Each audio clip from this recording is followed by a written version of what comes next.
Hello मेरे प्यारे विद्यार्थियों, आज हम लोग जो है गुणनखंड A X square plus B X plus C प्रकार के व्यंजकों का सीखेंगे। Means A X square plus B X plus C के रूप का जो व्यंजक होगा उसका गुणनखंड हम लोग किस प्रकार से करते हैं। तो आइए देखते हैं। हमने 3 क्वेश्चन लिया है, तीनों क्वेश्चन को एक एक करके सॉल्व करेंगे और इसको सीखेंगे कि गुणनखंड किस प्रकार से किया जाता है।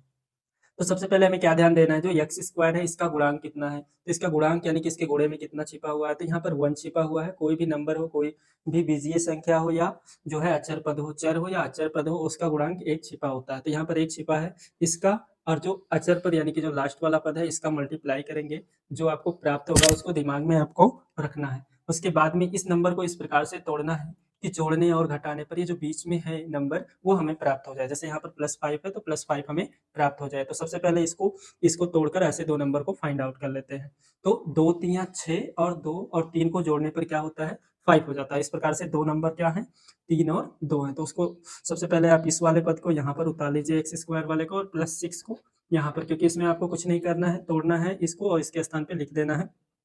तो यहाँ पर हो जाएगा आपका 2x और प्लस का 3x। मीन्स दो नंबर आपके 2 और 3 है, उसके साथ ये x लिखेंगे तभी जोड़ने पे आपको ये 5x मिलेगा। इस प्रकार से अब जो है इसमें कॉमा क्या दिख रहा है, x दिख रहा है। तो यहाँ पर x को कॉमा कर लेंगे। कॉमा का मतलब घनिष्ठ ऐसी ऐसी संख्या या ऐसे बीजीय पद जिससे भाग देने पर ये कट जाए, यानी कि यक्स इन दोनों में कुछ कट जाए, उसे हम क्या कहते हैं, कॉमा कहते हैं। तो यहाँ पर कॉमा क्या दिख रहा है, यक्स से इसमें भाग चला जाएगा। तो इससे जब भाग देंगे इसमें तो बचेगा यहाँ पर यक्स। इसी प्रकार से इस एक्स से इसमें भाग देंगे तो ये हो जाएगा आपका 2। अब आपको इन दोनों में कॉमा देखना है। इन दोनों में कॉमा क्या दिख रहा है, तो 3 से जो है ये भी कट रहा है और ये भी कट रहा है। मीन्स 3 इसमें कॉमा है तो यहाँ पर हम 3 को कॉमा करेंगे तो ये 3 से 3 कटेगा तो यहाँ पर जाएगा यक्स और ये हो जाएगा 3 दूना 6। अब यहाँ पर जो है इस कोष्टक में भी आपको x+2 दिख रहा होगा और प्लस के इस साइड में भी x+2 दिख रहा होगा। तो इसको आपको यहाँ पर एक बार लिखना है और जो बच रहा है जैसे कि x+3 उसको एक कोष्टक में लिख देना है। तो इस प्रकार से जो है आपका गुणनखंड आपको प्राप्त हो जाएगा। ये आपका गुणनखंड हो जाएगा x square plus 5x plus 6 का। इसी प्रकार से जो है इसके अगले क्वेश्चन को भी हम लोग सॉल्व कर रहे हैं। तो यहाँ पर क्या दिया हुआ, P square minus 10p plus का 6। अब आपको करना क्या है, सबसे पहले वही नियम जो इसमें आप सीखे हो वही करेंगे। यहाँ पर 1 और ये जो है 16 का मल्टीप्लाई करेंगे, 16 हो जाएगा। अब इस 16 को आपको इस प्रकार से तोड़ लेना है कि गुणा करने पर 16 मिल जाए और जोड़ने घटाने पर ये बीच वाला पद मिल जाए। तो इसको अगर हम तोड़ दें, या तो आप दिमाग लगा के वैसे भी तोड़ के निकाल सकते हो।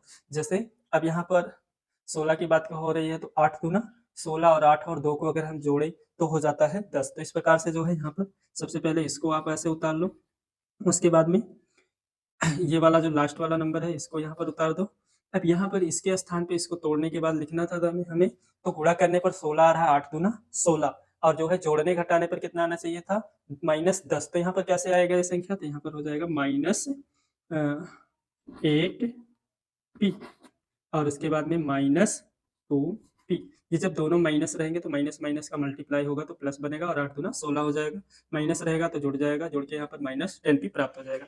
अब इन दोनों में कॉमा क्या दिख रहा है आपको वो ध्यान देना है। तो यहाँ पर ध्यान से देखेंगे तो हमें कॉमा क्या दिख रहा है, इसमें कॉमा यहाँ पर दिख रहा है आपको इन दोनों में p। तो p को बाहर कर देंगे तो यहाँ पर बचेगा क्या, p, और इस p से इसमें भाग देंगे तो यहाँ पर बच जाएगा 8। इसी प्रकार से इसमें क्या कॉमा दिख रहा है, -2। -2 का भाग देंगे तो ये कट जाएगा तो यहाँ पर हो जाएगा p, और इस 2 से भाग देंगे इसमें तो माइनस कॉमा लेंगे, अंदर का चिन्ह बदल जाएगा। याद रखें कि अगर माइनस कॉमा लेंगे इस जगह पे प्लस होगा तो माइनस हो जाएगा, अगर यहाँ पर माइनस होगा तो यहाँ प्लस हो जाएगा। तो इस प्रकार से प्लस था तो यहाँ माइनस हो गया और 2 8 16। अब ये जो यहाँ पर हमें तीसरी लाइन प्राप्त हो रही है, इस लाइन में हमेशा ये जो पार्ट है यानी कि माइनस के दूसरे साइड में और यहाँ पर जो कोष्टक में है ये दोनों हमेशा इक्वल ही आएगा। अगर बराबर नहीं आ रहा है तो इसका मतलब कहीं हम गलती किए हैं। तो अब यहाँ पर जो है ये दोनों साइड में सेम सेम है, इसको आपको एक बार लिखना है और जो बच रहा है जैसे कि यहाँ पर p-2 तो इसको एक कोष्टक में लिख देना है। ये आपका फैक्टर हो जाएगा जो है p square minus 10p plus 16 का। तो ये आपका आंसर हो गया। इसी प्रकार से जो है लास्ट में जो क्वेश्चन दिया हुआ है इसको भी सॉल्व करते हैं। तो यहाँ पर देखेंगे 2x square plus 7x plus 5, इसका गुणांक यहाँ दे रखा है 2, तो इसका मल्टीप्लाई करेंगे तो ये हो जाएगा 10। अब इस 10 को इस प्रकार से तोड़ना है आपको कि जोड़ने और घटाने पर ये जो बीच में पद दिया हुआ है इस पद के बराबर वैल्यू आ जाए। तो इसके लिए आप क्या करेंगे, सबसे पहले इसको उतार लीजिए और इस +5 को यहाँ उतार लीजिए। अब 10 को तोड़ना है यानी कि 2 × 5 = 10 और 5 × 2 = 7 हो जाएगा, तो वो नंबर हमारे हो जाएंगे 5x प्लस का 2x। इस प्रकार से इन दोनों में कॉमा क्या दिख रहा है, जिससे भाग दोनों में जाए तो x दिख रहा है। x को यहाँ पर कॉमा कर लेंगे, यानी कि कॉमन कर लेंगे। तो यहाँ पर जो है x आपका कॉमन है, तो यहाँ पर x को बाहर करेंगे तो ये हो जाएगा 2x। x से भाग देंगे, एक x कट जाएगा क्योंकि x स्क्वायर है, तो x इंटू x होगा तो एक x कट जाएगा। यहाँ से x काटेंगे तो ये प्लस का 5 हो जाएगा। इसी प्रकार से इन दोनों में क्या कॉमा दिख रहा है, इसमें कोई ऐसी नंबर नहीं दिख रही है जिससे भाग जाए। तो कोई भी संख्या हो उसमें अगर हमें भाग देना है तो एक से हम भाग दे सकते हैं, भागफल वही रहेगा। तो इसलिए यहाँ पर +1 कॉमा दिख रहा है। +1 आप कॉमा करेंगे तो यहाँ बचेगा क्या, 2x प्लस का 5।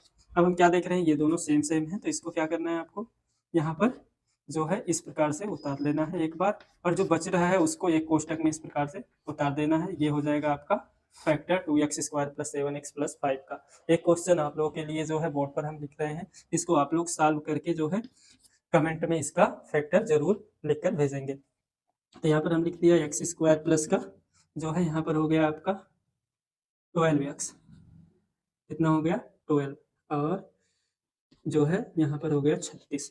मीन्स आपको इसका फैक्टर करना है, और फैक्टर करके जो है इसके फैक्टर को, इसके गुणनखंड को क्या करना है, कमेंट में भेजना है। यदि वीडियो आप लोगों को समझ में आ रहा है तो चैनल को सब्सक्राइब करें और वीडियो को लाइक करें और अपने दोस्तों को शेयर करें।